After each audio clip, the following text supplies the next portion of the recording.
رسول اللہ وعلی آلک و اصحابک یا سیدی یا حبیب اللہ۔ الحمدللہ الحمدللہ رب العالمین والعاقبۃ للمتقین والصلاة والسلام علی سید الانبیاء والمرسلین وعلی آلہ واصحابہ اجمعین۔ اما بعد فاعوذ باللہ من الشیطان الرجیم، بسم اللہ الرحمن الرحیم۔ وَلَا تَقُولُوا لِمَنْ يُقْتَلُ فِي سَبِيلِ اللَّهِ أَمْوَاتٌ بَلْ أَحْيَاءٌ وَلَكِنْ لَا تَشْعُرُونَ۔ صدق اللہ العظیم وصدق رسولہ النبی الکریم۔ الصلاۃ والسلام علیک یا سیدی یا رسول اللہ وعلی آلک واصحابک یا سیدی یا حبیب اللہ۔ اللہم صلی علی سیدنا و مولانا محمد معدن الجود والکرم و آلہ وبارک وسلم۔ حمد و صلوات کے بعد میرے محترم بزرگوں، عزیز ساتھیوں، شہدائے کربلا کی یاد میں اپنے موضوع پر کچھ عرض کرنے سے پہلے اللہ تعالیٰ کی بارگاہ سے دعا ہے کہ اللہ تعالیٰ اپنے پیارے حبیب صلی اللہ تعالیٰ علیہ وسلم کے صدقہ و طفیل مجھے حق کہنے اور ہم سب مسلمانوں کو حق قبول کر کے عمل کرنے کی توفیق عطا۔ موضوع مشہور شعر خواجہ خواجگان خواجہ معین الدین چشتی اجمیری علیہ الرحمہ کا بند ہے، اس کا ایک جز لیا ہم۔ بڑا مشہور شعر ہے، شاہ است حسین، فارسی زبان میں۔ شاہ است حسین، بادشاہ است حسین، دین است حسین، دین پناہ است حسین، سرداد نہ داد دست در دست یزید، حقا کے بنا لا الہ ہست حسین۔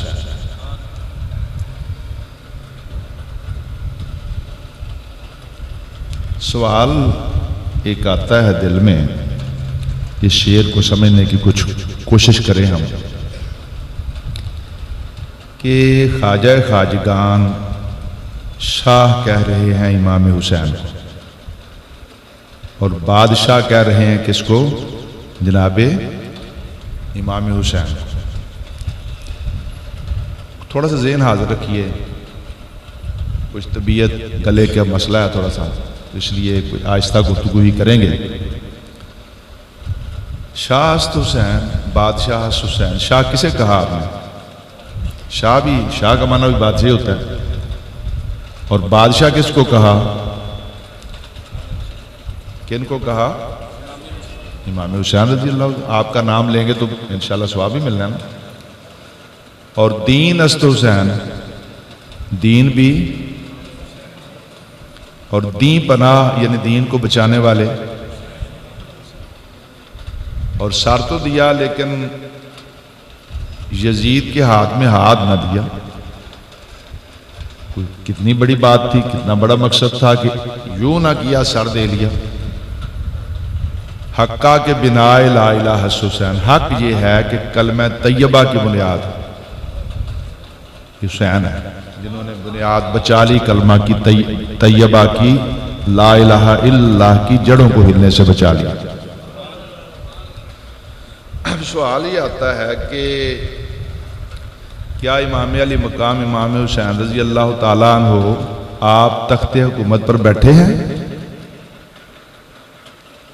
کیا اس زمانے میں حکومتی تخت پر آپ بیٹھے ہیں؟ کبھی نہیں بیٹھے۔ کیا آپ نے اپنے سر انور پر بادشاہی تاج پہنا؟ نہیں پہنا۔ کیا آپ نے کوئی لشکر کو فوجیں بنائیں؟ جب نہیں بنائیں تو خواجہ خواجگان اتنے بڑے دانا اللہ کے ولی، لاکھوں لوگوں کو کلمہ پڑھا کر مسلمان کرنے والے، وہ بادشاہ ان کو کہہ رہے ہیں جو ایک دن بھی تخت حکومت پر نہیں بیٹھے، جنہوں نے ایک لمحے کے لیے بھی شاہی تاج، ویسے تو ان بزرگوں کے امام میں ہی تاج والے دیکھ کر تیرا امامہ نور کا، وہ تاجوں کے تاج تو ان کے اماموں کے صدقے ہیں، ان کے امامہ جو باندھتے تھے، لیکن بظاہر جو حکومتی تاج ہے وہ کیا سر پر آپ نے سجایا تھا کبھی؟ آپ کے برادر اکبر جناب حضرت امام حسن نے تو 6 ماہ حکومت فرمائی، خلافت، آخری خلیفہ وہی تھے، خلیفہ راشد، خلفائے راشدین 5 ہیں، اور جو سرکار نے فرمایا نا کہ میرے بعد خلافت 30 سال ہے، اس کے بعد بادشاہی ہوتی، 30 سال پورے ہوتے ہیں 6 ماہ حضرت امام حسن کے ملا کر، لیکن حضرت امام حسین رضی اللہ تعالیٰ عنہ نے تو حکومت بظاہر کی نہیں ہے۔ یا خواجہ آپ فرماتے ہیں بادشاہ است حسین، ہم تو بادشاہ اس کو کہتے ہیں جس کا تاج ہو، جس کا تخت ہو، جس کی فوجیں سامنے کھڑی ہوں ہاتھ باندھے، جن کے لاؤ لشکر ہوں، جن کے ملک ہوں، جن کی ملکیتیں ہوں، تو خواجہ صاحب آپ ان کو بادشاہ کہہ رہے ہیں جو بظاہر تو نظر نہیں آ رہا کہ حکومت کے تخت پر کبھی بیٹھے۔ تو آج ہم تھوڑا سا اس سوال کا جواب ڈھونڈنے کی کوشش کریں گے۔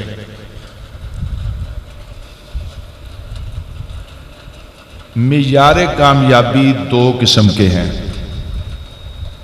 فتح کا معیار، شکست کا معیار، کامیابی کا معیار، کامرانی کا معیار 2 طرح کے ہو سکتے ہیں۔ ایک ہے مادی کامیابی،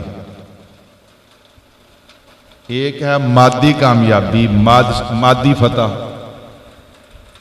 اور ایک ہے اخلاقی کامیابی یا ضمیر کی کامیابی یا اصول کی کامیابی، ان میں فرق ہے۔ مادی کامیابی تو یہ ہے نا کہ جناب ہم نے مال کما لیا، ہم نے تخت حاصل کر لیا، ہم نے عہدہ لے لیا، لڑ کر جھگڑ کر جیسے بھی کیا، جتن کر کے ہم نے جناب والا یہ عہدہ لے لیا ہے، یہ مال لے لیا ہے، یہ مل بنا لی ہے، یہ کاروبار کر لیا ہے، یہ پیسے بنا لیے ہیں، یہ مادی کامیابی ہے کہ مال آ گیا بڑا۔ اور دوسری ہے اندر کی کامیابی، اللہ کرے وہ بھی کامیابی ہونا ہماری، انسانیت تو اندر ہے، یہ تو سب کچھ باہر ہے جس کی کامیابی کا ہم ذکر کر رہے ہیں۔ یہ بظاہر جو ہوتا ہے، جو مال ہے، جو زر ہے، یا حکومت ہے یا بادشاہی ہے، اگر اسی کو بادشاہی کہا جائے یا اسی کو کامیابی بڑی کہا جائے تو لاہور میں جہانگیر کا مزار ہے بہت بڑا، اور وہ اپنے زمانے میں ایک بہت بڑی سلطنت کا بادشاہ تھا، سیاہ سفید کا مالک تھا اور مسلمان بادشاہ تھا۔ قطب الدین ایبک کا مزار ہے بہت بڑا انارکلی کے ساتھ، اور بڑی فتوحات کی انہوں نے، اور مسلمان بادشاہ تھے، تو لشکر بھی تھے اور مال بھی تھا، زر بھی تھا، مالک بھی تھے۔ لیکن تھوڑا سا ادھر کو آئیں تو ایک درویش کا مزار بھی ہے جن کو داتا صاحب کہتے ہیں۔ ان عظیم کی تاریخ جن کی بادشاہی کے تذکرے کرتی ہے، ان عظیم جو ہے وہ جو بادشاہ ہیں ان کے مزاروں پر میں گیا ہوں، دیکھیں دونوں بڑے بڑے ٹومب بنے ہیں، مقبرے ہیں، لیکن ان پر دن 12 بجے بھی جائیں تو وہ مغموم نظر آتے ہیں، بندے نہیں ہوتے وہاں، جاتے بھی ہیں تو پکنک منانے والے ہوتے ہیں، کوئی وہاں زیارت کرنے والا نظر نہ آئے گا، کوئی شاید ہی کوئی فاتحہ پڑھنے والا ہو، بلکہ وہ نور جہان جو اس کی بیوی تھی جہانگیر کی، اس کے تو مزار پر لکھا ہوا تھا، شاید اب بھی لکھا ہوگا، بر مزار ما غریباں نہ چراغے نہ گلے، کہ ہم غریبوں کے بازار پر تو کوئی بتی دیا بھی نہیں جلے گا. اچھا جی، دوپہر کو بھی جائیں تو مغموم دکھائی دیں گے. ادھر ایک گدڑی پوش درویش کا بھی مزار ہے جہاں رات 12 بجے بھی جائیں تو ہجوم نظر آئے. اس کا مطلب ہے کامیابی کے معیار الگ الگ ہیں. یہ 900 سال ہو گئے، 900 سے اوپر کتنا ہو گیا، اور ابھی بھی وہاں ہجوم نظر آتا ہے آپ کو. ان کے درے والا پر سلامیاں پیش کی جاتی ہیں اور قرآن پڑھا جاتا ہے، دروشی پڑھا جا رہا ہے، ان کے نام کے لنگر دنیا کا آ رہی. اس کا مطلب ہے کہ حقیقی کامیابی کا معیار کچھ ظاہری کامیابی سے ہٹ کر ہے. اچھا جی، اس کی تھوڑی سی مثال یہ لے لیں. مرغی جو ہوتی ہے دیسی، مفید گوشت ہوتا ہے، اس کا قوت بخش ہوتا ہے. آرگینک قسم کی مرغی جو چار پھر کے کھاتی ہے. اچھا جی، ایک بندہ مرغی خریدتا ہے، شوربہ بناتا ہے، کھاتا ہے. ایک دوسرا بندہ چوری پکڑ لیتا ہے مرغی اور وہ بھی کھا لیتا ہے بنا کر. انہیں دسو بھی انہاں دوہاں چو طاقت کدے جواب دے؟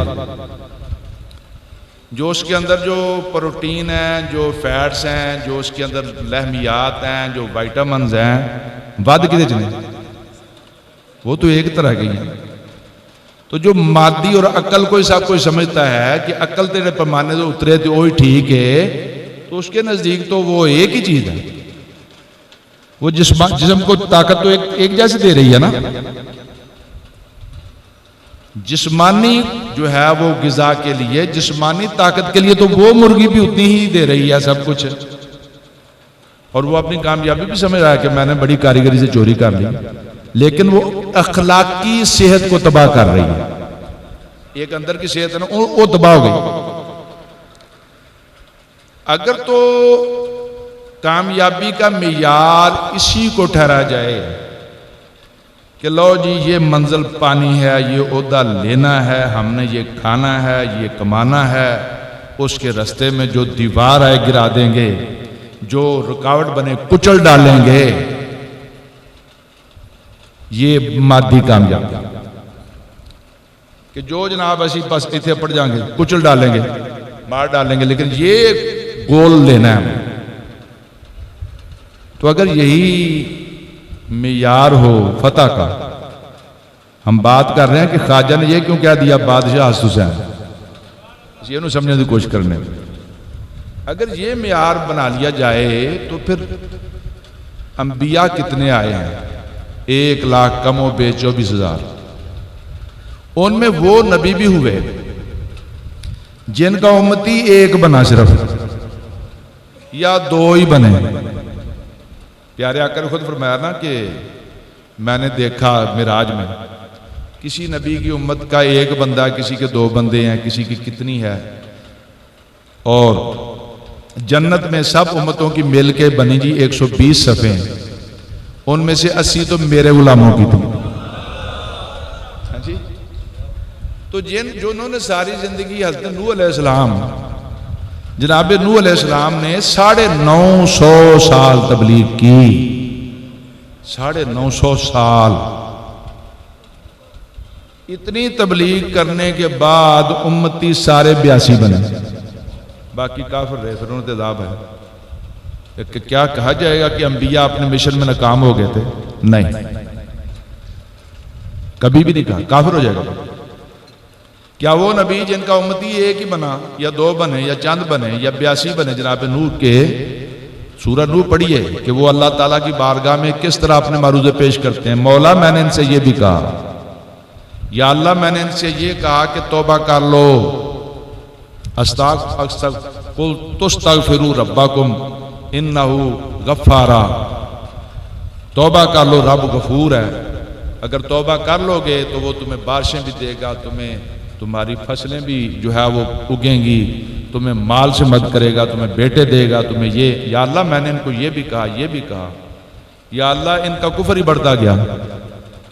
اخیر عرض کر دی رب لا تذر علی الارض من الکافرین دیارا، مولا ہن ایک بھی کافر نہ چھڑ دنیا. دعا قبول ہوئی، غرق ہو گئے، وہ بیڑی میں بچے وہ 82. تو کیا کوئی ہم کو کہہ سکتا ہے جو مادیت کو سب کچھ سمجھتا ہے، جو عقل کے پیمانے پر پرکھتا ہے، وہ شاید کہے گا کہ کامیابی نہیں ہے۔ وہ مطلب کہ نبوی علم ملا ہوا ہے، جو جانتا ہے کہ اصل کامیابی، فتح اور مشن کیا ہوتا ہے، وہ یہ نہیں، سارے نبی اپنے کام میں انتہائی کامیاب ہیں۔ کیوں؟ انہوں نے یہ نہ دیکھا کثرت ہے قلت ہے، لوگ زیادہ کدھر ہیں، میرے ہم نوا بنے کہ نہیں بنے، بلکہ انہوں نے یہ دیکھا کہ مجھے جو حکم ملا ہے میں نے وہ کرنا ہے، جو اصول ہے اس اصول کو لے کے جانا ہے، اس بات کو پہنچانا ہے، وہ منزل پانی اور وہ اپنی منزل میں کامیاب رہے، اپنے مشن میں کامیاب رہے۔ تھوڑا سا اور آگے چلیں۔ سیدنا ابراہیم علیہ السلام جس گھر میں پیدا ہوئے اس گھر میں شرک تھا۔ آزر تو بدھ گھر تھا، وہ تو بدھ بنا کے بیچتا بھی تھا، اور شرک کا اڈا تو گھر میں کھولا ہوا تھا۔ آپ نے کچھ آنکھ کھولی تو آپ نے اپنی تبلیغ سے نفی کی، اس کو تارے کو خدا کہتے ہو؟ ڈوب گیا، کہا یہ تو ڈوب گیا ہے، خدا بھی ڈوب سکتا ہے۔ پھر کہا اچھا یہ چاند تم نے کہا خدا ہے، وہ چاند سورج کو تاروں کو خدا مانتے تھے نا، تو اس کو خدا کہا،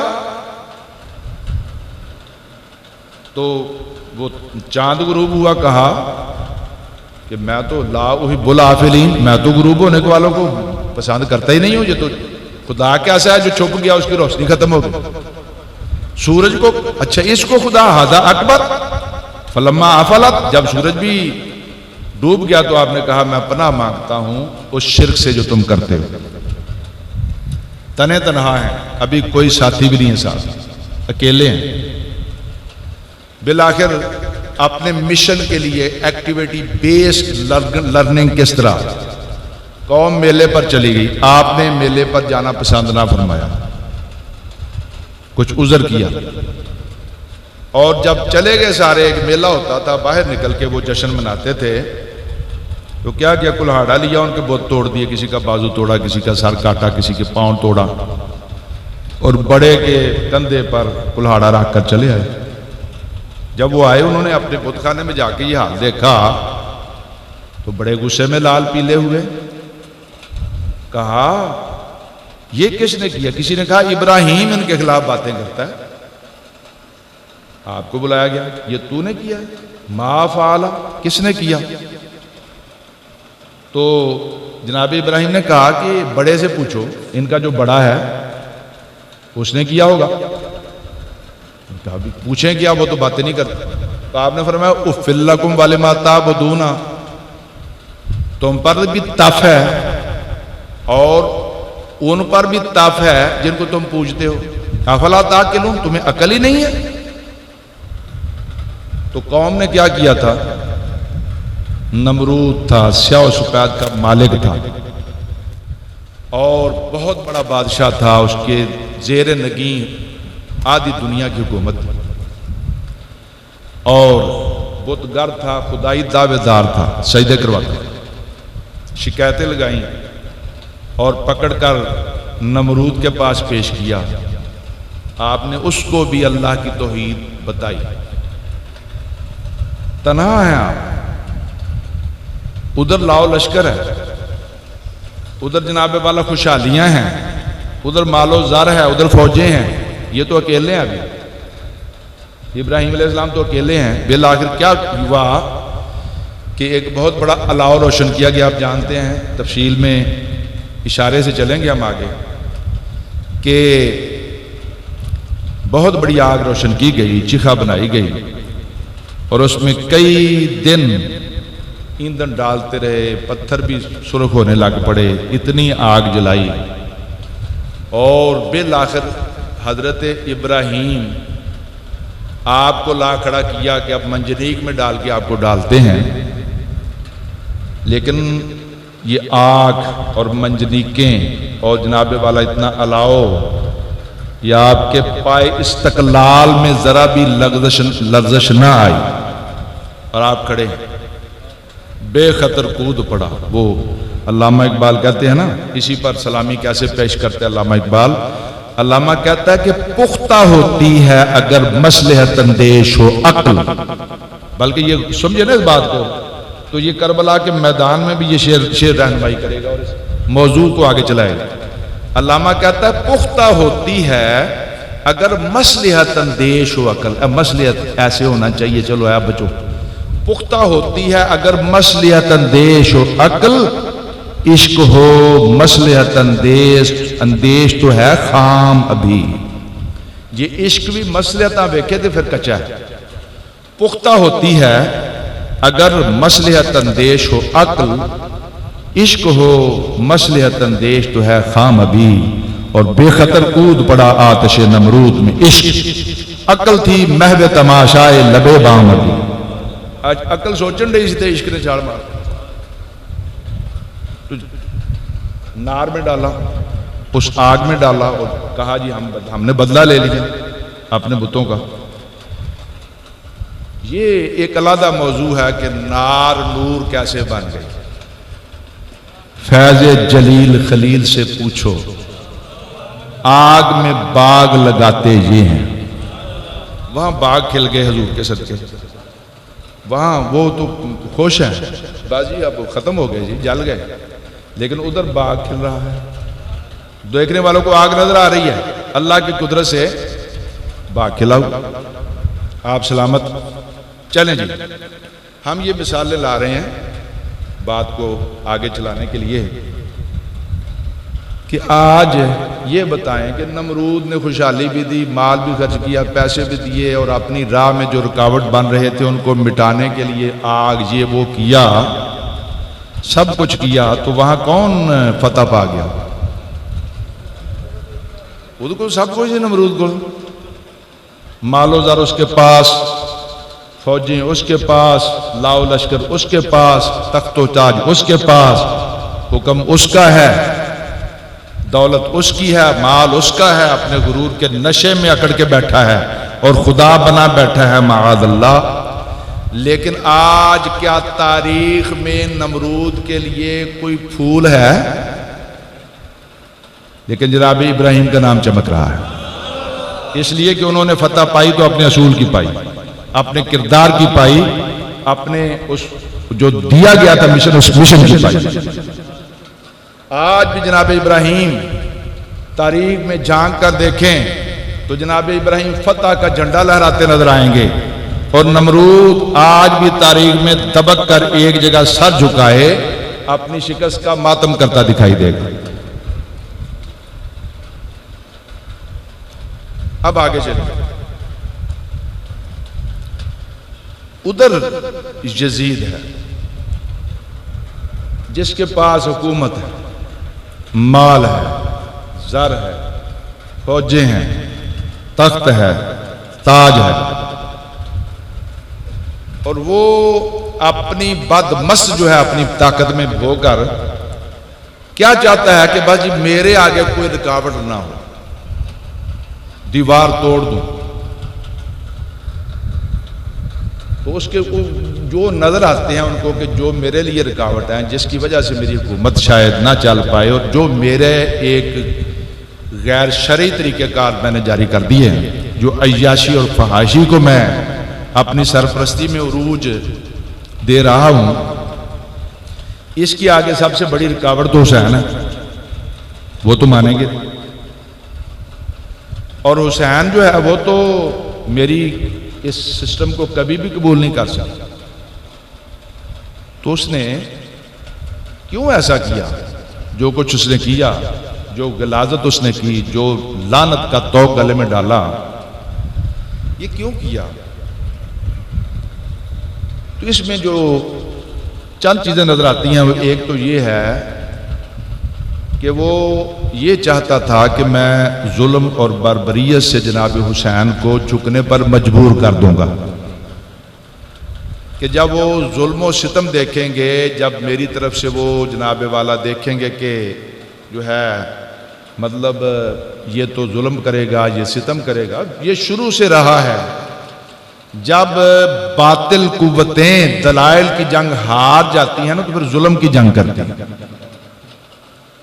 تو اس نے سمجھا کہ میں ظلم سے تشدد سے تنگ کر کے ان کو اپنے آگے جھکنے پر اور بیعت کرنے پر مجبور کر دوں گا،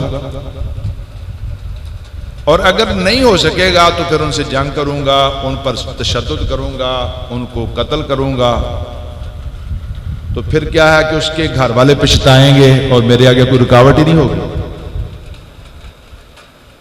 ایک تو شاید اس کے دل میں یہ ہوگا، اور ایک شاید اس کے دل میں یہ کہ دنیا کا ایک دستور چلا آتا ہے کہ جو جابر ہو، جو ظالم ہو، جو قوت والا ہو، لوگ ڈر کے مارے اس کے ہمنوا بن جاتے ہیں۔ تو یوں وہ چاہتا تھا کہ حد دبا دوں سب کچھ، لوگ دیکھیں کہ جب نواسہ رسول نہ بچے تو ہم کون ہوتے ہیں بچنے والے، یہ ہوگا۔ اور ایک اس کے سامنے یہ تھا کہ یہ رکاوٹ ختم ہو جائے تو پھر میری حکومت جو ہے وہ ہمیشہ کے لیے جب تک میں ہوں وہ قائم ہو جائے گی، اور اس حکومت کے چلنے میں پھر ہر قسم کی رکاوٹ، کسی کو بولنے کی ضرورت ہی نہیں ہوگی۔ اب یہ غور کیجئے، پہلی جو اس کی غلط سوچ تھی کہ میں دبا لوں گا، کیا اس میں کامیاب ہو سکا؟ وہ دا واہ کتنا پیاس ادھروں میں انہوں نے کیا ٹھیک ہے، ادھر آ ستمگر ہنر آزمائیں تو تیر آزما ہم جگر آزمائیں۔ اس کا خیال تھا کہ اشتعال ہے، وقتی اشتعال ہے، جب آگے سے فوجیں ہوں گی تو وہ شاید کمپرومائز پر اتر آئیں گے، لیکن اس کی یہ بات غلط ثابت ہوئی۔ اشتعال نہیں تھا وقتی، اس کے پیچھے مقاصد تھے کچھ، اور جانے تو دینا ان بزرگوں کے لیے کوئی بات نہیں ہوتی، جان کے بدلے میں جو ہے وہ مقصد لینا، یہ تو اہل بیت کے گھر کا وتیرہ رہا ہے پہلے، تو اشتعال کے طور پر نہیں تھا، ورنہ ہوتا تو جب مدینہ چھوٹ رہا ہے، مکہ چھوٹ رہا ہے، جب کربل میں پہنچ رہے ہیں، جب سامنے سے لاؤ لشکر آ رہا ہے، جب آگے فوجیں جم جاتی ہیں آ کر، اور ایک ہی مطالبہ ہے کہ بیعت کر لو ورنہ تیار ہو جاؤ، جب پانی بند کر دیے جاتے ہیں تو اگر وقتی اشتعال ہوتا تو ٹھنڈا ہو جاتا، ٹھیک ہے چلو یار جان بچاؤ، ایسا نہیں تھا۔ اس کا یہ خیال بالکل ہی بھونڈا اور غلط تھا۔ اور پھر وہ وقت بھی 9ویں اور 10ویں محرم کے دن جو ہیں وہ کتنے تشدد اور کس قدر مصائب کے دن تھے کہ 9 کو فوجیں جم گئیں، جنگ کا اعلان ہو گیا، اور امام علی مقام اپنے ایک ساتھی کو کہتے ہیں، حبیب بن مظاہر کو، کہ جا کر ان کو کہہ کہ آج رات سانو عبادت کر لینا۔ وہ ٹھہر کے انہوں نے کہا شاید یہ سوچ لیں گے صبح کو پھر بیعت ہی کر لینی ہوگی انہوں نے، لیکن ساری رات اہل بیت نبوت عبادت میں مشغول رہے، رج رج کے سجدے کر، مالک کی بارگاہ میں سجدہ ریز ہو کر تسبیح و تحلیل کرتے رہے۔ اور امام علی مقام نے اسی رات سب کو جمع کیا جو ساتھی تھے، اور ایک خطبہ ارشاد فرمایا اپنے ساتھ، کہا میرے عزیزو تم نے یہاں تک جو میرا ساتھ دیا ہے نا، یہ بہت بڑی تمہاری قربانی ہے، اور میں قیامت کے دن تمہاری اس اہل بیت سے وفا شیاری کا نانا جان کی بارگاہ میں گواہ ہوں۔ لیکن یہ لوگ سر چاہتے ہیں تو میرا، بیت چاہتے ہیں تو میری، خون کے دشمن ہیں تو میرے، تمہیں میں کھلے دل سے اذن دیتا ہوں کہ تم چلے جاؤ، رات کے اندھیرے میں چلے جاؤ، تمہیں روکے بھی کوئی نہیں، یہ خوش ہوں گے کہ یہ حسین کے ساتھ ہی چلیں جا رہے ہیں، اکیلا رہ جائے۔ تو دیکھا کہ وہ سارے سنگی جو ہیں وہ کوئی بھی نہیں ہل رہا، ہاں جی، ادھر موت نظر آ رہی، شہادت تو نظر آ رہی ہے، وفا شیاری دیکھیے۔ یزید کا خیال تھا شاید باقی ساتھ چھوڑ دیں گے، جب وہ جبر و استبداد نظر ڈر جائیں گے، یہاں تک کہ امام علی مقام نے یہ حکم دیا کہ یہ دیا بجھا دو، دیا بجھا دیا گیا، اور اب کہا کہ شاید کسی کو حیات ہی ہو تو دیا بجھا دیا ہے، بالکل کھلی دل کی خوشی سے میں اجازت دیتا ہوں کہ تم چپ کے نکلو، صبح کے حالات بہت خراب ہیں، کتنی دیر کے بعد دیا جب دوبارہ جلایا گیا تو دیکھا کہ سر جھکائے سارے بیٹھے ہیں۔ پوچھا تم جاتے کیوں نہیں؟ امام علی مقام پوچھتے ہیں کہ کیوں نہیں جا رہے اٹھ کر؟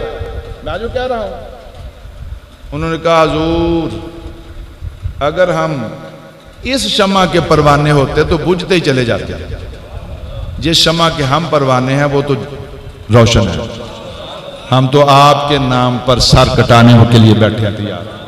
سبحان اللہ۔ بہرحال آپ نے کہا کہ ایک دن کی ایک رات کا وقت دو۔ اب صبح ہو گئی ہے، ادھر سے جناب پہلا تیر چلا دیا گیا، پیاسے سید ہیں، تیر پہلا چلا کے عمر بن سعد نے کہا اے سارے میرے سنگیوں گواہ رہنا، یزید کے پاس جا کر تم نے گواہی دینی ہے کہ میں نے جنگ کا پہلا تیر میں نے چلایا ہے۔ اس کو تہران کی رہ گئی حکومت کا لالچ، مرتے تو لالچ پر تھے نا وہ، یہ ہرس بڑی بری شے ہے۔ یہ بھی سبق ہمیں سیکھنا چاہیے کہ ہرس چاہ کے بندہ کوئی غلط کام نہ کر پڑے۔ پھر کیا ہے، جانثار شہید ہو رہے ہیں باری باری۔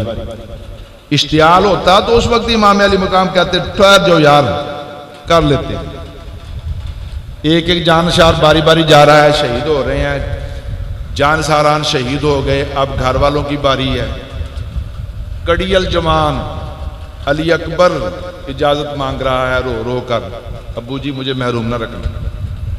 بھتیجا قاسم عرض کر رہا ہے رو کر، چچا جی میں اپنے ابا جی کی بارگاہ میں قیامت کو منہ نہیں دکھا سکتا، مجھے اجازت۔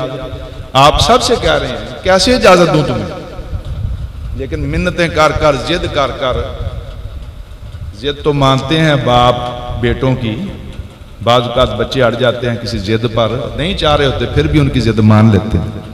لیکن آج ضد بھی کس بات آئے، سر دینے کی ضد کر رہے ہیں، سامنے قربان ہونے کی ضد کر رہے ہیں، اور جانثاران پھر اہل خانہ پھر بچے شہید ہو رہے ہیں، ایک ایک کو اٹھا اٹھا کر امام علی مقام لا رہے ہیں۔ لیکن منزل ابھی آگے ہے، رک نہیں رہے، ہٹ نہیں رہے۔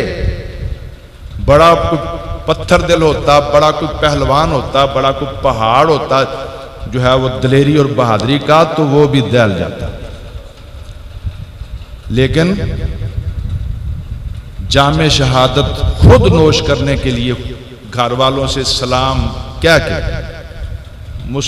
مرتضیٰ کے لاڈلے کا آخری دیدار ہے، حشر کا ہنگامہ برپا ہے میان اہل بیت۔ وہ کیا منظر ہوگا جب آپ پاک بیبیوں سے مل رہے ہوں گے، آخری دیدار کر رہی ہوں گی وہ بیبیاں، اسی پر حسن رضا کہتے ہیں حشر کا ہنگامہ برپا ہے میان اہل بیت۔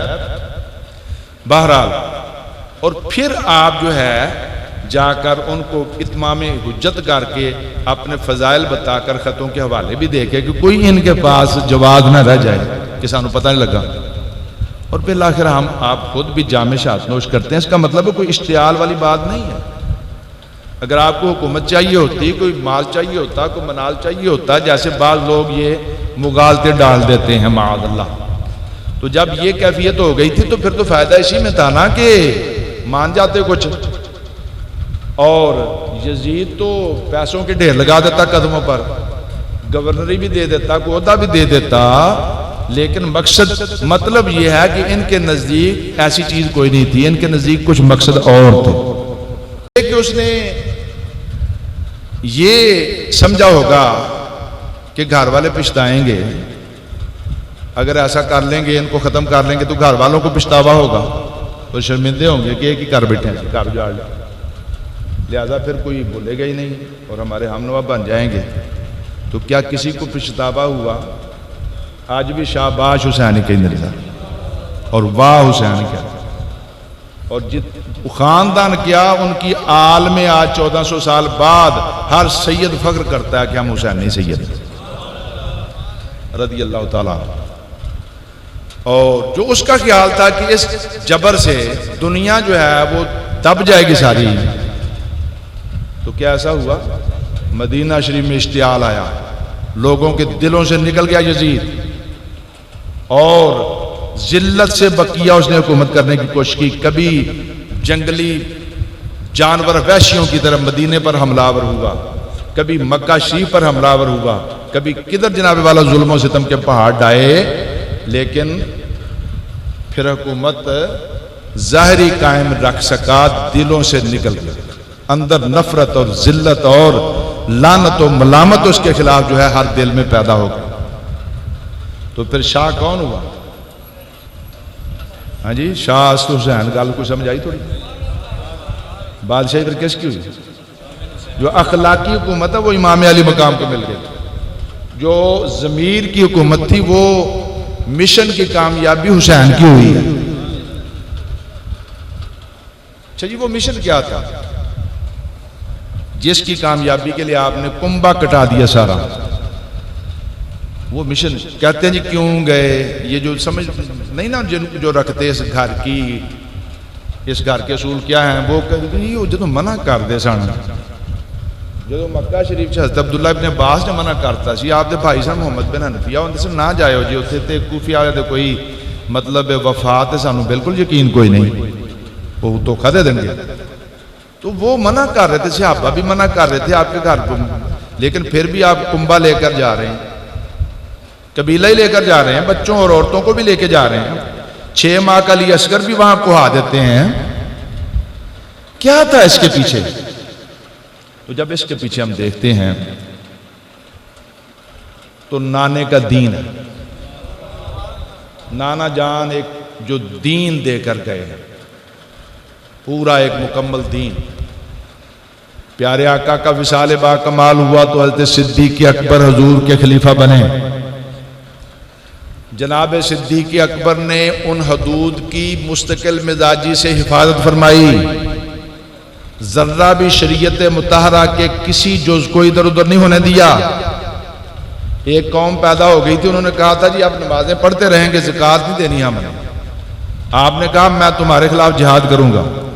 بڑے بڑے صحابہ نے منع کیا، حضور مسلمان ہی نے نماز تے پڑھن گئی نا جی، حضور دا وصال ہو گیا ہے، ہن انی گل دی معافی دیو، حالات ہو نہیں رہے۔ آپ نے فرمایا تم سارے مجھے چھوڑ جاؤ، میں مدینہ میں اکیلا رہ جاؤں، درندے میری ٹانگیں کھینچنے لگ جائیں، لیکن پھر بھی صدیق جب تک زندہ ہے دین مکمل ہو گیا ہے، قرآن کا نزول مکمل ہو گیا ہے۔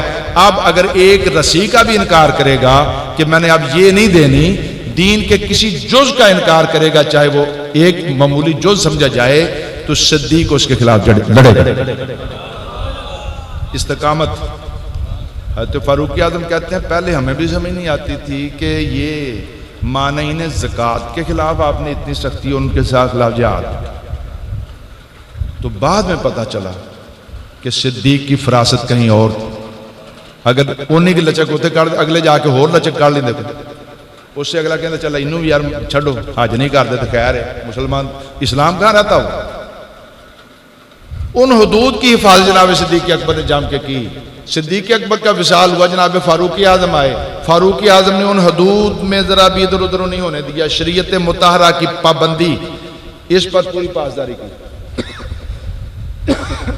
اس کے بعد حضرت عثمان غنی کا دور، اس کی پوری پاسداری کی گئی۔ امام حسن کے زمانہ میں بھی پاسداری ہوئی، انہوں نے حضرت امیر معاویہ کے حق میں صلح کر لی تھی، صحابی تھے، انہوں نے بھی حضور کے نظام کو کہیں بدلنے کی صورت نہیں ہونے دی۔ لیکن جب یزید آ گیا لائن، یہ تو بہن اور بیٹیوں سے نکاح جائز کہتا تھا، یہ شراب کو حلال کہتا تھا، اس کی وہ بد عملیاں کہ بعض صحابہ نے کہا کہ ہمیں یہ ڈر ہوا کہیں آسمان سے آگ نہ برسنے لگ جائے۔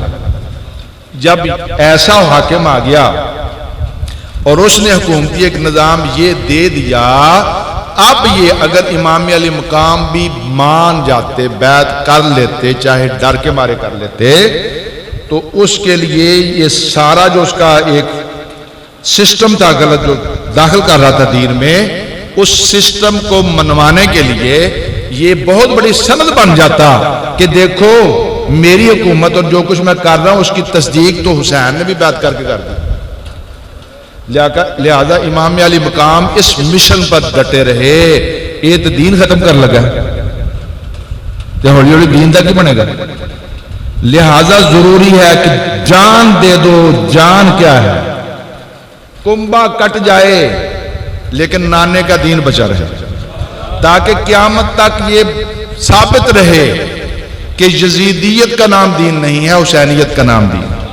اگر اس کی باتیں سچی ہوتی ہیں، اگر اس کا کچھ قول فعل وہ بھی دین کا لبادہ اوڑھ کر کہتا تھا اولی الامر منکم میں ہوں، اب حاکم میں ہوں، حاکم کی اطاعت ضروری ہے، فرض ہے، شریعت کا فرض ہے، لہذا اب یہ کرنا ہے، وہ دین کو تو ختم کر رہا تھا. تو اگر امام علی مقام بھی بیعت کر جاتے تو پھر تو بعد والوں کے لیے بھی راہ بن جاتی ہے نا، ہر بادشاہ اپنا کام ہی کرتا. لیکن آج کوئی بھی یزید کا نظام جو ہے اس کو کسی نے قبول نہ کیا، اور سب نے جانا اگر اس کے پاس حق ہوتا یا اس کا کوئی قول و فعل ٹھیک ہوتا تو امام علی مقام سر کیوں کٹاتے؟ تو یزید حرف غلط کی طرح تاریخ میں آج بھی مجرم کے طور پر کھڑا ہے سائٹ پر، اور حسین بن علی کا آج بھی پھریرا لہرا رہا. شاہ است حسین، بادشاہ است حسین، اب بھی چمک رہا ہے حسین و علی کا نام، اور خاک اڑ رہی ہے یزید اور زیاد کی. شاہ است حسین، بادشاہ است حسین، دین است حسین، دین پناہ است حسین، سرداد نہ داد دست در دست یزید، ہاتھ نہیں دیتا.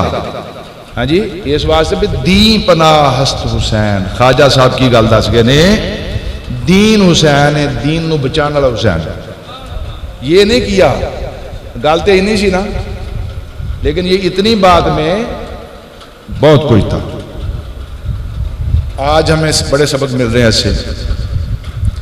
ایک سبق یہ کہ سب کچھ مال و منال اور حکومت اور تخت اور تاج سب کچھ نہیں ہوتا. یہ تختوں کو تو بڑے بڑے اللہ والوں نے قدموں کی ٹھوکروں سے ٹھکرایا. یہ سب کچھ نہیں ہے. ظاہری حکومت، کر و فر، مال و منال، یہ کچھ نہیں. اصل کامیابی اخلاقی کامیابی، ضمیر کی کامیابی. جو تعلیم ہمیں مصطفیٰ کریم کے دین نے دی ہے، اس دین کو مضبوطی سے تھامنا، یہ کامیابی. اور یہ سبق بھی ملا کہ اگر ہم حق پر ہیں، اگر حق پر ہیں تو وہ ایک شعر ہے نا کسی شاعر کا کہ چلو تم ادھر کو ہوا ہو جدھر کی، یہ دنیا پٹھے پاسے لگی ہے بہت ہی، یہ مطلب نہیں کسی اسے بات چل پئی ہے. امام علی مقام نے یہ سبق بھی دیا کہ اے بندو استقامت اپنے قدموں میں قائم رکھنا حق پر.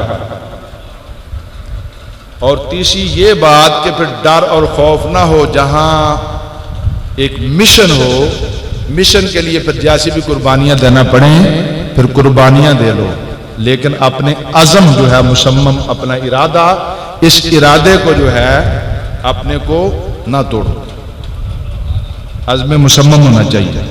یہ درس بھی امام علی مقام علیہ السلام کی شہادت سے ہمیں ملتا ہے. اور یہ بھی درس ملا کہ یزیدیوں کی اطاعت قبول نہ کرنا، باطل کی اطاعت قبول، ان کے خلاف نفرت رکھنا، حسینی بن کے رہنا، یزیدیوں کے ساتھ یزیدی نہ بن جانا. یہ امام علی مقام سے محبت رکھنے والوں کے لیے درس ہے. اور ایک درس یہ بھی ہے کہ دیکھو ادھر کیا کچھ ہو رہا ہے، ادھر پھر بھی نمازیں پڑھی جا رہی ہیں. وہ تو نیزے چمکائے جا رہے ہیں، تلواریں تانیاں جا رہی ہیں، ڈرایا جا رہا ہے، دھمکایا جا رہا ہے، پانی بند کیتا گیا. لیکن ٹائم ہوندا تے اذان پڑھی جاندی ہے خیمہ اہل بیت وچ، اور جماعت کھڑی ہو جاتی ہے. یہ بھی سبق ملا کہ ایسے مذاہب اور تکالیف میں اللہ کی عبادت نہ چھوڑ دینا، اپنے فرائض ترک نہ کرنا. یہ یزید کے خیال سے بھی لوگ کی میرے نال ہو جان گے تو کوئی ایک حسینی ہے سی ایسا جڑا ڈر دے مارے یزید پر رل گیا.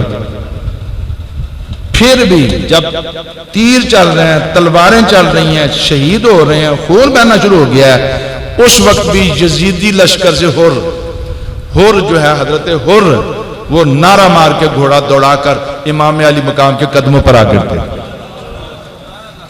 اللہ بظاہر طاقت تو اس کے پاس ہے.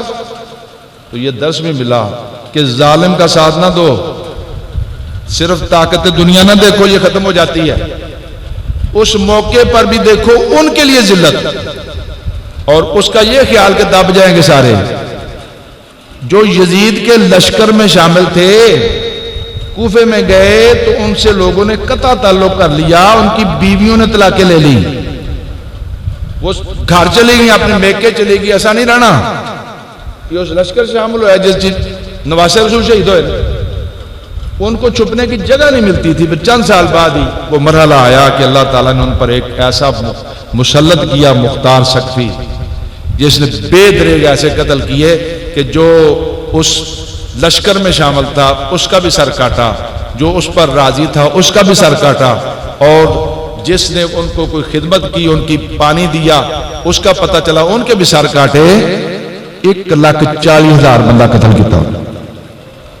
یعنی یہ بھی دنیا نے منظر دیکھا کہ نواسہ رسول کو شہید کرنے والے اللہ تعالیٰ نے اس کا انتقام جو ہے مختار سقفی کی صورت میں کس طرح مسلط کیا کہ اس نے وہ اگرچہ اس نے خود بھی وہ بعد میں گمراہی کا اظہار کر دیا تھا، یہ کہنے لگ پڑا تھا کہ میرے کو جبریل آؤندے نے، مینوں وہی آؤندے، جس سے صحابہ اور تابعین پر ہٹ۔ میں کہتا ہوں ایسا بندہ اللہ تعالیٰ نے مقرر کیا۔ ہاں ایسا ہی ہوتا ہے، جب اللہ تعالیٰ ناراض ہوتا ہے تو پھر منصف کوئی آ جاتا ہے، انصاف کرنے والا، وہ تو پکڑتا، تحقیقیں کرتا، گواہ بلاتا، پھر ڈھونڈتا کہ جرم کتنا ہے تو سزا دیتا۔ جب ایسا جرم ہوتا ہے نا تو اللہ تعالیٰ پھر مسلط بھی اس کو کرتا ہے جو انصاف کا اس کا تقاضا نہیں ہوتا، پھر ظالمانہ اللہ کی لاٹھی برس جاتی۔ تو یہ بھی سبق ملا کہ دیکھو جب جسم زخموں سے نڈھال ہے، چور چور ہے، اس وقت بھی امام علی مقام یہی کہہ جاتے ہیں ٹھہر جا شمر ٹھہر جا، نماز ٹائم ہو۔ زمین پر گرتے ہیں تو سر سجدے میں، ہاں جی سر سجدے میں ہے۔ صبر کا درس بھی حسین نے دیا اور نماز کا سبق بھی حسین نے بالی چھوڑا۔ اے حسینیوں، ان کی اس سنت کو نہ چھوڑو۔ شاہ ہست حسین، میرے خیال ان شعر نہیں سمجھ آ گئی ہوں کہ نہیں؟ شاہ ہست حسین، بادشاہ ہست حسین، حسین بادشاہ، اور قیامت تک دی بادشاہی قائم ہوگی۔ خواجہ خواجگان یہ بتا رہے ہیں کہ حکومت یہ تخت و تاج چھننے سے نہیں جاتی بلکہ دلوں سے نکلنے سے چلی جاتی ہے۔ آج کوئی جتنا بڑا یزیدی ہو، کوئی یزید اس کو رحمت اللہ علیہ نظر آنے لگ پڑے، معاذ اللہ ایسے ہیں نا جنہوں نے کتابیں لکھ دی یزید کے حق میں، لیکن کبھی ان کی یہ جرت ہوئی ہے کہ اپنے پتر دا نام یزید رکھ لن کے دا، یہ جرت نہیں ہوتی۔ لیکن آج بھی حسین کا نام رکھنا، غلام حسین نام رکھنا، خادم حسین نام رکھنا، علی حسین نام رکھنا، نام کے ساتھ حسین بچے کا رکھنا آج بھی فخر ہے امام علی مقام کے غلاموں کا۔ اس کا مطلب ہے ایسی حکومت آپ کی قائم ہو گئی جو قیامت تک ٹوٹنے والی ہے۔ اللہ تعالیٰ جل جلالہ ان کے مزارات پر انوار پر بے حد و بے حساب رحمت نازل فرمائے، اور ان عظیم ہستیوں کے صدقے اور ان کے ذکر خیر کے صدقے اللہ تعالیٰ ہماری مغفرت فرمائے۔ آمین وآخر دعوانا ان الحمدللہ رب العالمین۔ محمد اسامہ ہوئے گا اور سلام پڑھنا۔